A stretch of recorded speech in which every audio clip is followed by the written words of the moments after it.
I'm the Deputy Director of the Director for Science, Technology and Industry at the OECD, which is an international organization of 34 member countries, and it includes Sweden. You have been developing an innovation strategy for the OECD, in which you have been very active. What is it about? It is really trying to really put innovation central into a lot of our thinking about how our economies and societies need to change. It is not only about things like R&D and science and technology, but it's very much, we actually put people first, basically saying if we want people to innovate, we need to give them the skills, the capabilities and to do that.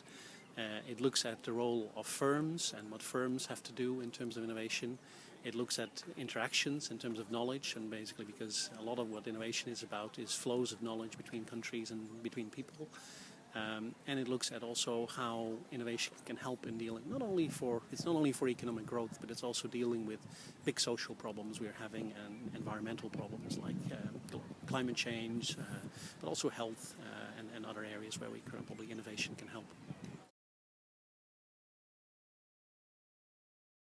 What would you describe were the biggest changes in the innovation policy discussions in the latest years? I think one of the changes has been a little bit that perhaps some years ago we really thought that innovation still as very much as being mainly about R&D policies and science and technology policies. And I think we've in many countries now we see it broadening also in terms of the ministries involved, the ministries' interest. It is more also, for instance, it links up to issues like entrepreneurship.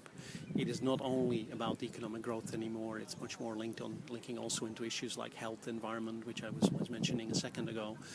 So it's a broadening of the agenda, which also means that often it has to be much more central in government. It often means that in some countries we now see the Prime Minister or really sort of senior people in governments becoming more involved.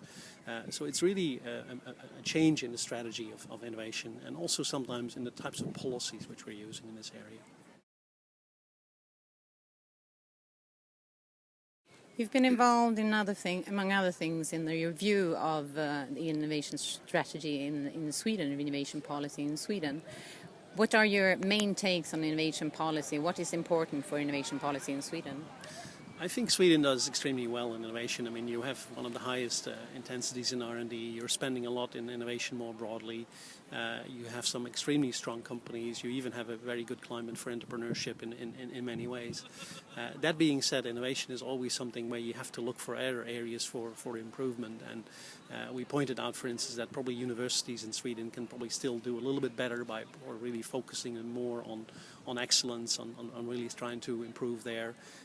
We pointed to, for instance, the role of education, where Sweden has been losing out a little bit in terms of how Sweden is doing in some of the international rankings in education, where it's been falling a little bit. And also the role of really high growing firms, where perhaps some improvements can be made. I think overall Sweden is doing extremely well in many areas, but there are always room for improvement to try and really strengthen your innovation policy for the future.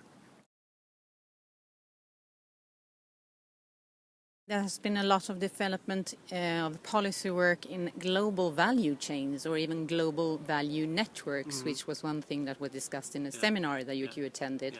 Can you talk a little bit about that? What is it? No, global value chains is very much about the fact that we now see many examples and many industries where the production of a good or a service is really relies on parts and components which come from all over the world. So we are more interconnected globally. We're much more interconnected.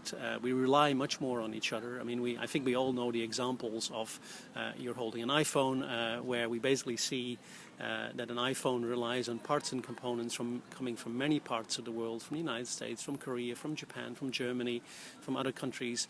Then it is assembled in China and then shipped all over the world. And these value chains change how we think about trade. They change how, but they also change how we think about who's actually benefiting from international trade, and that has implications how we think about policies on how to benefit from international trade. You say that innovation policy needs to start with the individual. Is everyone an innovator? I don't think everybody is necessarily an innovator, or at least it's not always recognized. I think there's a potential for innovation for many people, and I think there are some companies who've really been able to really tap into the power of people to innovate within their companies. But also I think people innovate sometimes a lot at home. Sometimes we have people who are sort of basically having their own shop, who are self-employed, who can be great innovators. So I think we see innovation in many cases, even not always in the workplace. We also see it at home, that people are trying to figure out new things of doing it. So I think there's a potential for innovation everywhere, and everybody can be involved in innovation. The main issue is how to bring it out and to help people to innovate and to deal with new issues.